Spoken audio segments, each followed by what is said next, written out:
Bonjour à tous, j'espère que vous avez passé un bel été. Alors on recommence les vidéos avec un sujet qui n'est pas forcément joyeux mais qui pour moi est très important et d'actualité.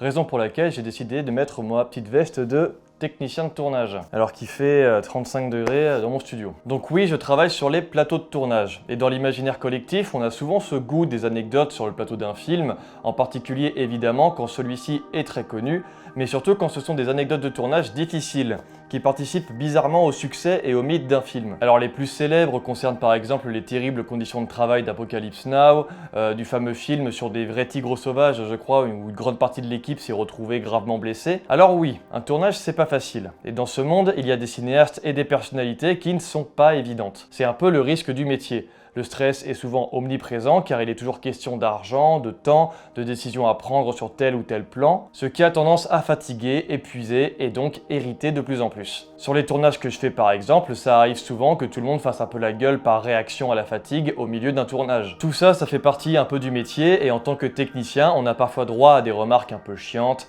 des maladresses orales que je peux même parfois faire moi étant chef de poste au département caméra, à mes assistants qui pourtant travaillent aussi dur que moi. Qu'il est méchant. Donc tout ça c'est une ambiance, mais ce sont aussi des liens qui peuvent se forger dès lors qu'on parvient à se rendre compte qu'on est une équipe déjà et que ces petits écarts de temps en temps sont extrêmement minoritaires face à la bienveillance que l'on a entre nous. Mais parfois ça déborde à un tel point que ça en est éthiquement et juridiquement douteux. Et cela sur les conditions de travail sur un tournage. Donc cessons de mystifier le film comme étant une œuvre à laquelle tout le monde souhaite contribuer. Un tournage c'est avant tout un lieu de travail où certes une équipe est embauchée pour faire naître le projet d'un cinéaste, mais elle n'a en aucun cas les mêmes rapports. Ces conditions font partie intégrante du code du travail propre au régime qui s'adapte aux techniciens du plateau, en l'occurrence le régime d'intermittence. Alors c'est un régime à part de celui général pour les travailleurs ayant un emploi irrégulier, rythmé par les plateaux de tournage, mais aussi de théâtre, concerts, événementiels, etc. Alors je vais pas vous raconter toute l'histoire de ce régime, ni vous citer tout le code du travail, puisqu'il est assez similaire finalement à celui de base, mais seulement, vous le savez tous, entre ce qui est écrit et ce qu'il se passe sur un lieu de travail, parfois ça concorde pas de ouf. Et récemment, c'est Netflix qui se retrouve dans la sauce vis-à-vis de ça. La série Jusqu'ici tout va bien, réalisée par l'humoriste Nawel Madani, a fait l'objet d'une enquête de Mediapart, révélant via des témoignages les terribles conditions du tournage.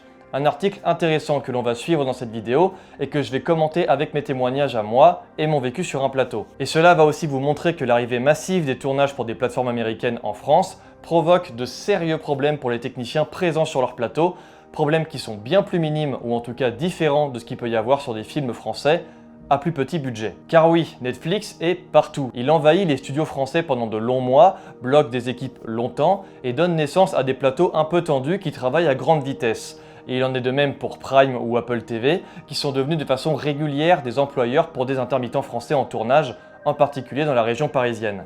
Bref, c'est parti. La série de Nawel Madani est donc diffusée par Netflix, mais produite par une boîte française, Elephant.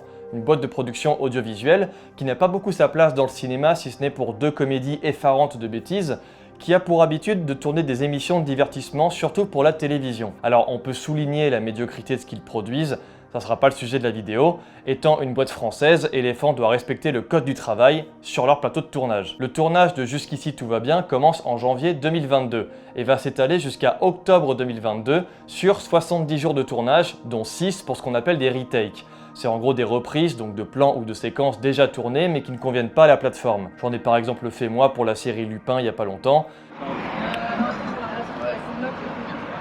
Donc c'est un tournage qui est très long. Pour comparer, un long métrage cinéma français dure environ entre 1 mois et demi et 3 mois selon les exigences budgétaires. Une série de télé varie souvent entre 4 et 6 mois selon le nombre d'épisodes. Là, on est sur 10 mois, c'est assez énorme. Alors après, ça ne veut pas dire que le tournage soit pour autant un enfer, hein. Disons que ça demande quand même beaucoup plus d'énergie pour toute l'équipe. Et sur un plateau de tournage, la concentration et la réaction sont de mise. Il faut savoir être réactif tout en étant discret et efficace sans gêner personne. Je rappelle qu'il y a souvent une trentaine de personnes sur un plateau, plus tout le reste en dehors ou autour, qui attend souvent les ordres des chefs ou les indications sur la journée. Bref, c'est beaucoup d'énergie et donc dis-moi, c'est assez balèze. Et surtout, petite précision importante, même si Netflix et ses tournages doivent s'adapter aux journées de tournage français, au code du travail français, Il faut savoir qu'en France, les journées dites normales hors heures supplémentaires sont de 9 heures, dont 1 heure de pause déjeuner. Aux États-Unis, les journées sont de 11 heures à 12 heures, avec juste quelques minutes pour manger. D'ailleurs, le repas se fait souvent sur les tournages même, il n'y a pas vraiment de stop pendant 1 heure, c'est une sorte de pique-nique pendant qu'on travaille. Oui, c'est bien un pays de tarés, ou un pays qui n'a pas la flemme comme nous, ça dépend où on se situe sur l'échiquier politique. Donc même en s'adaptant en France, ils ont tendance à dépasser largement. Mais bref, commençons. L'article de Mediapart se déroule en 7 chapitres distincts, pour illustrer les problèmes qui semblaient récurrents sur ce tournage. On ne va peut-être pas tous les lire et s'arrêter dessus, mais ils sont tous symboliques d'un problème actuel sur le travail en tournage. Mais voyons si le problème est la cinéaste en l'occurrence, Nawel Madani, ou bien Netflix et leur surproduction. Premier jour de tournage, le 26 janvier 2022. Un premier jour de tournage, c'est toujours un peu la journée où on mesure l'ambiance et les personnes. C'est un premier contact pour une bonne partie de l'équipe et elle donne en général le ton de ce que va être le tournage. C'est donc aussi souvent une journée où on ne se parle pas encore trop, le social doit encore faire son boulot. Et Nawel Madani, en plus d'être la réalisatrice de la série, est aussi la comédienne principale. Et elle doit apparaître dénudée dans une scène, ce qui est déjà assez ouf parce que souvent les scènes de nu on les fait vraiment tardivement durant le tournage, parce que c'est souvent des scènes qui sont pas faciles à faire. Donc dès le premier jour c'est très bizarre. Et comme elle a accouché il n'y a pas longtemps et qu'elle n'est pas très à l'aise avec son corps, elle demande à la script si elle passe bien à la caméra. La script, c'est celle qui gère les raccords, mais aussi la cohérence de la mise en scène. Elle est donc en étroite collaboration avec la réalisatrice de la préparation du tournage au montage. J'en ai fait une vidéo plus détaillée si ça vous intéresse. Et la script lui dit donc que ça va, ça passe très bien. Et là, Nawel balance ceci. Non mais toi, c'est parce que tu veux me bouffer la chatte. Boy, that escalated quickly. Blague liée au fait que la script était lesbienne.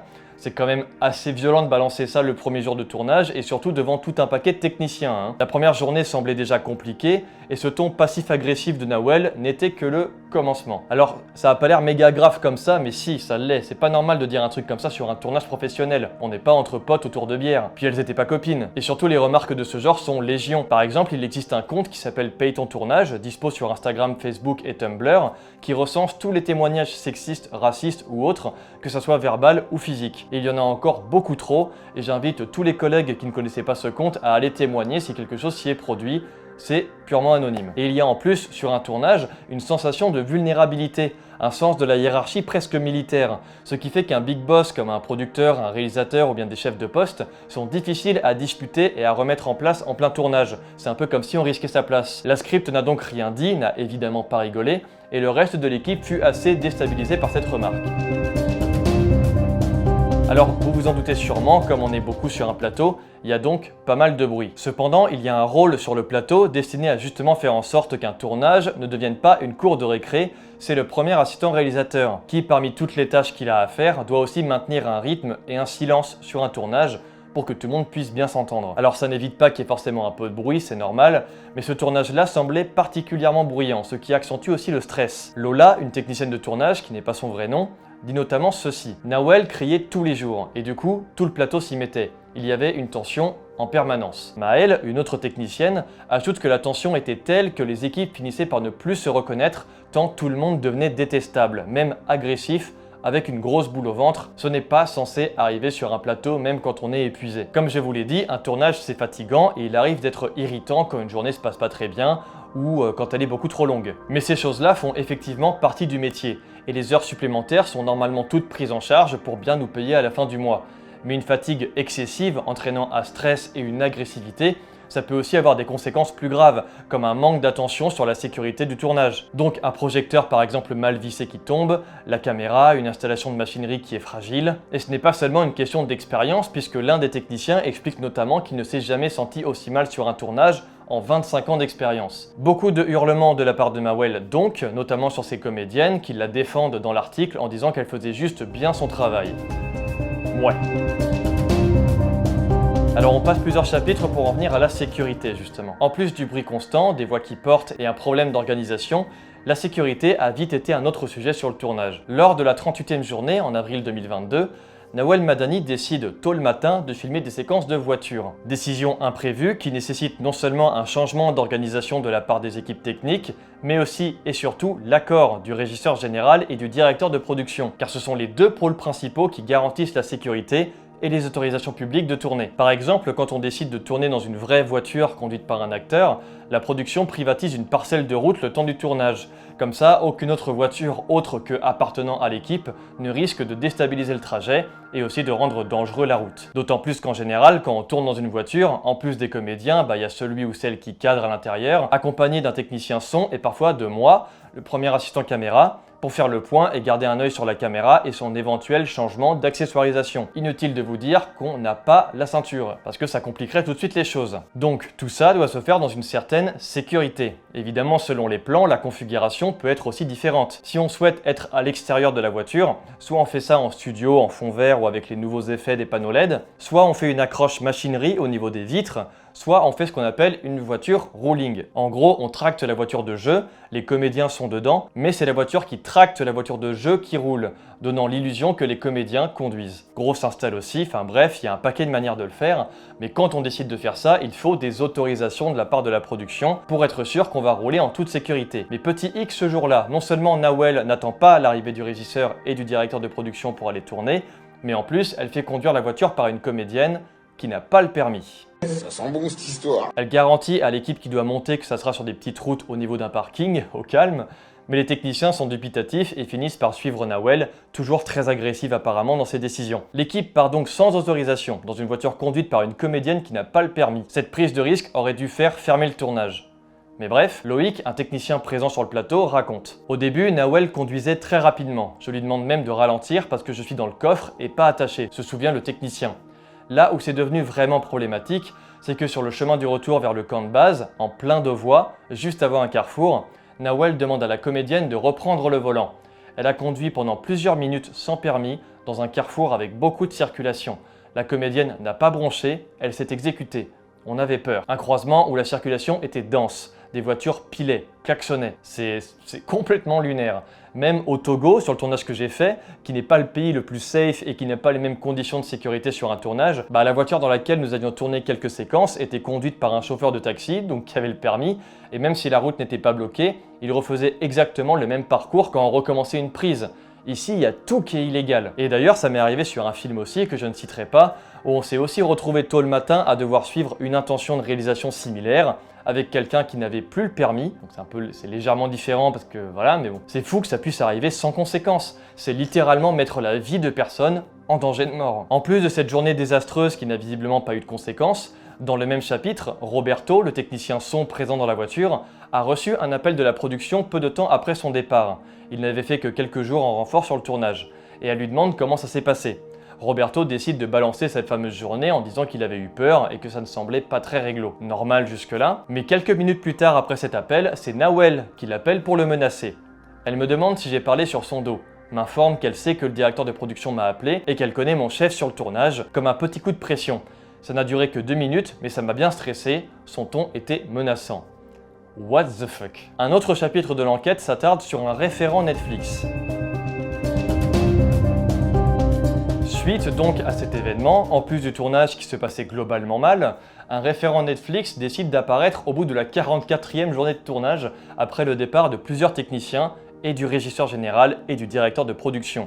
Ça, c'est un très gros coup. Quand 2 pôles très importants nécessaires à l'organisation du plateau décident de quitter le navire, c'est qu'il y a vraiment un gros problème. Et ce n'est pas la première fois que j'entends ça. Sur le tournage d'un autre projet Netflix que je vais taire, le premier assistant réalisateur a décidé de quitter le tournage après une agression physique et une pression quotidienne du comédien et de la production sur lui. Pour le soutenir, toute l'équipe de mise en scène a aussi démissionné, dénonçant un rythme infernal et des décisions imprévisibles, hors planning, presque tous les jours. Bref, sur cette 44e journée donc, un référent arrive pour dire oui, c'est pas normal, c'est grave ce qui se passe, mais on est tous ensemble, je vais voir comment se déroule le plateau, bref, un pur discours de patron pour tenter de rassurer les techniciens en leur promettant d'être attentifs à leurs demandes. Ouais, aujourd'hui depuis peu sur les tournages français, une page est ajoutée à la feuille de service. La feuille de service, c'est une feuille qui regroupe toutes les informations de la journée du lendemain. Les horaires prévus, les séquences tournées, les lieux des décors, etc. Cette feuille pop tous les jours dans les mails de toute l'équipe pour préparer à la journée du lendemain. Et depuis peu, en plus de cette feuille de service, on y a ajouté un rappel concernant le harcèlement, les conditions de travail et le sexisme sur les tournages. Ce rappel constitue donc les peines engendrées par ces comportements, mais aussi un numéro et un contact si jamais ça arrive, pour prévenir la production. En théorie, l'idée est géniale et en France, elle a souvent fait son travail. Netflix par contre a sa propre hotline que les gens sont censés utiliser pour aussi prévenir quand quelque chose d'anormal se produit. Alors une hotline qui a fini par réagir au bout de 44 jours de plainte pour ensuite amener un référent sur le plateau, c'est quand même pas très sérieux.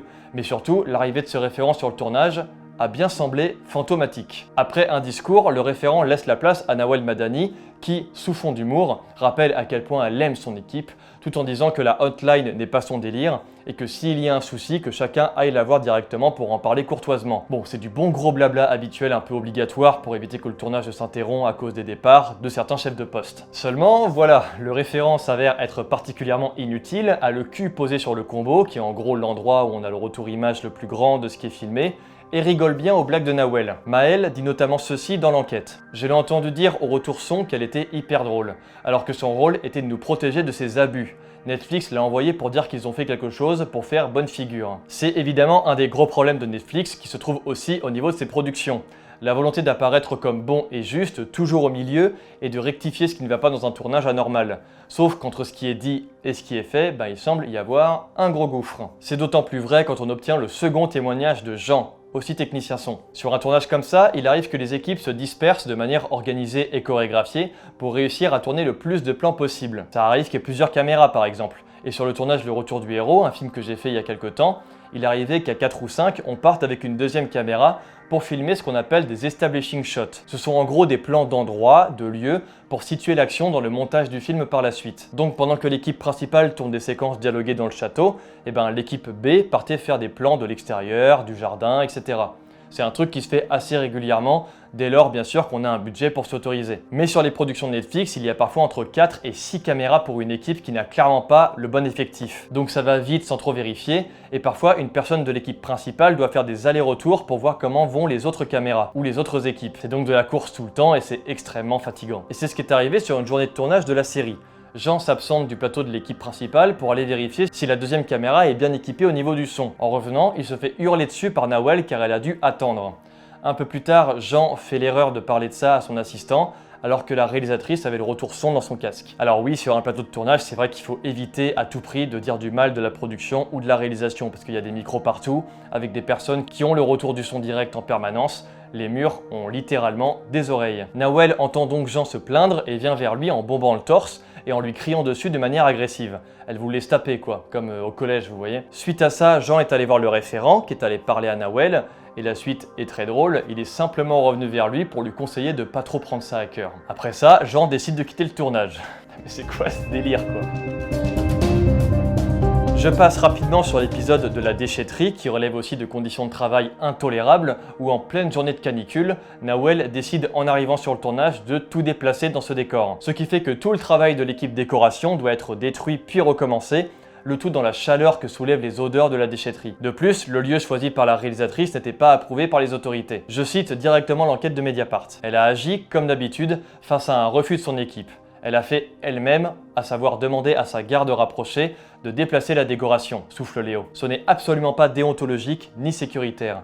Ce jour-là, une membre de l'équipe décoration a eu une crise de larmes sur son lieu de travail. Avant de rajouter que la plupart du temps, toutes les journées étaient comme ça. L'équipe ne savait jamais trop quoi anticiper, tant tout changeait le matin même sur le planning. C'est une perte de temps de malade et c'est surtout une surcharge de travail de plus pour toutes les équipes qui arrivent en général entre 1 et 3 heures avant l'équipe réalisation pour tout préparer. L'irrespect est total. Mais encore une fois, ce n'est pas propre à la série de Nawel. Sur un autre projet foireux mais coûteux de Netflix, qui nécessite des organisations des mois à l'avance, une équipe régie, costume et mise en scène se sont retrouvés dans le rush après que le planning Netflix ait modifié 3 jours à l'avance seulement, la journée d'une grosse séquence d'action avec plus de 300 figurants. Un changement brutal où toute une organisation est à revoir. Les costumes conçus et déplacés, les autorisations de la mairie, les figurants à contacter, toute la programmation technique.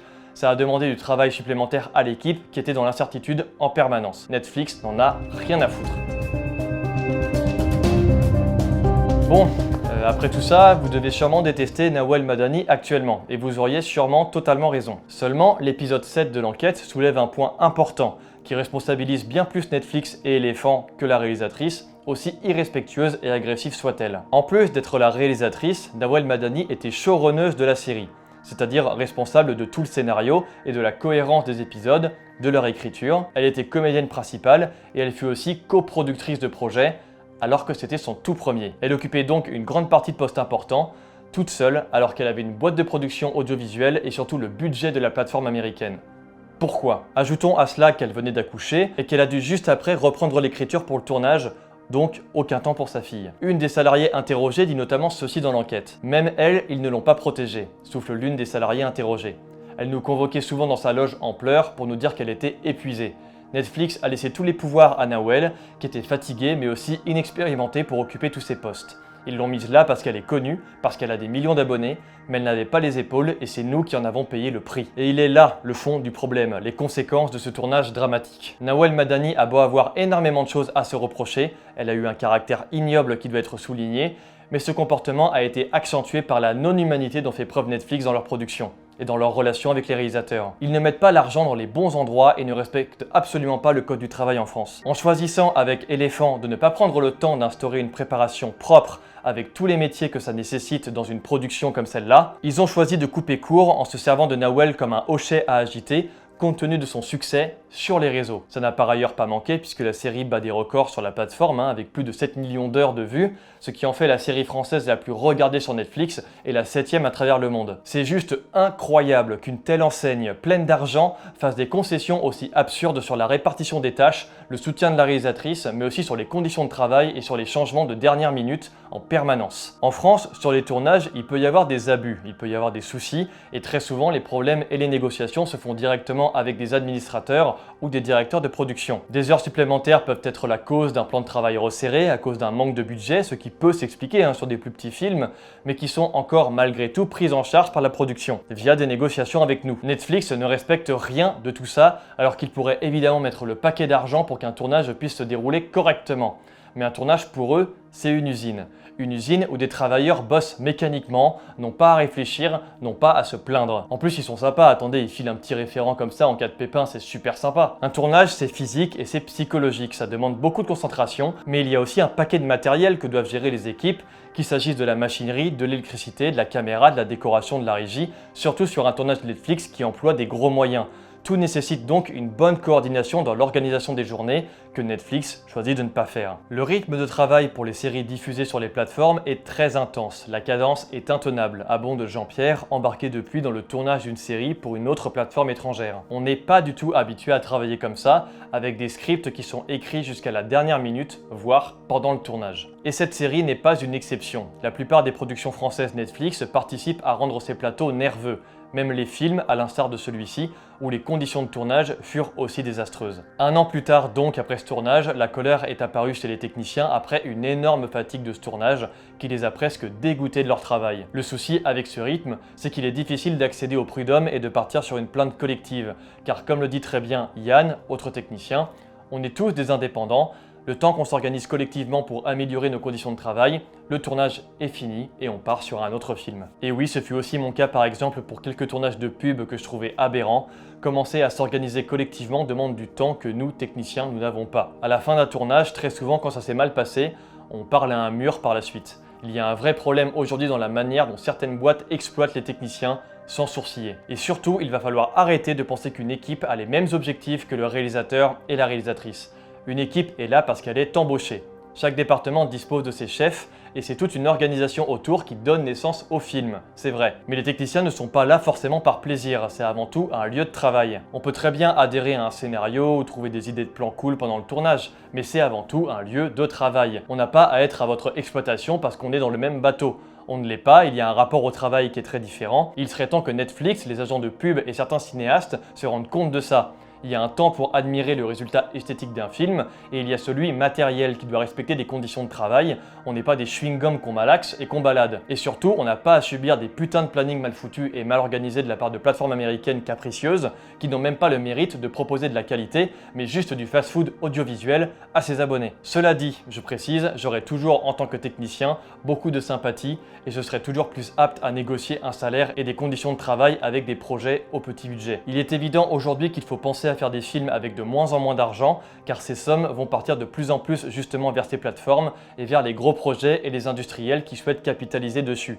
même en France. Et cette transition va forcément demander des concessions, que ce soit sur les effectifs, la qualité du matériel, le salaire des techniciens, mais aussi des comédiens. Et ça se répercute avant tout sur les films à petit budget ou les courts-métrages, dans lesquels j'ai le plus souvent tendance à travailler. Et je sais que c'est souvent un casse-tête financier pour les productions, mais elles sont infiniment plus terre-à-terre et surtout plus humaines sur le contact, ce qui permet d'en parler plus calmement. Alors oui, il y en a toujours qui sont chiantes, mais il y en a aussi qui sont très à l'écoute de nos demandes et de nos besoins, selon le tournage. Beaucoup plus que quand il s'agit d'une méga prod où c'est plus ferme ta gueule, c'est comme ça. C'est donc quelque chose que je prends en compte et qu'il est important de souligner. J'espère que cette vidéo vous aura plu et qu'elle vous aura intéressé. N'hésitez pas à lire intégralement l'enquête de Mediapart qui est vraiment intéressante. Un grand bravo aux collègues d'avoir témoigné et à Mediapart pour l'initiative. Il est temps de lever le voile sur ce qu'il se passe en France sur des tournages dépendants des Américains et surtout il faut que les boîtes françaises acceptant ceci répondent de leur non-réaction. Nous devons continuer de défendre un système français qui, bien qu'imparfait et qui nécessite toujours des négociations, a le mérite de ne pas traiter le cinéma comme un Big Mac, que ce soit d'un point de vue esthétique et même sur un plateau de tournage où l'ambiance ne relève pas de l'usine. N'hésitez pas à partager la vidéo en tout cas si elle vous a intéressé, à me rejoindre sur Twitter, à vous abonner à la chaîne et à jeter un coup d'œil sur mon Tipeee si jamais vous avez l'occasion de déposer un petit don, ça me ferait toujours très plaisir. Bonne rentrée à tous, bon courage à tous les collègues et on se retrouve très vite pour de nouvelles vidéos. Ciao!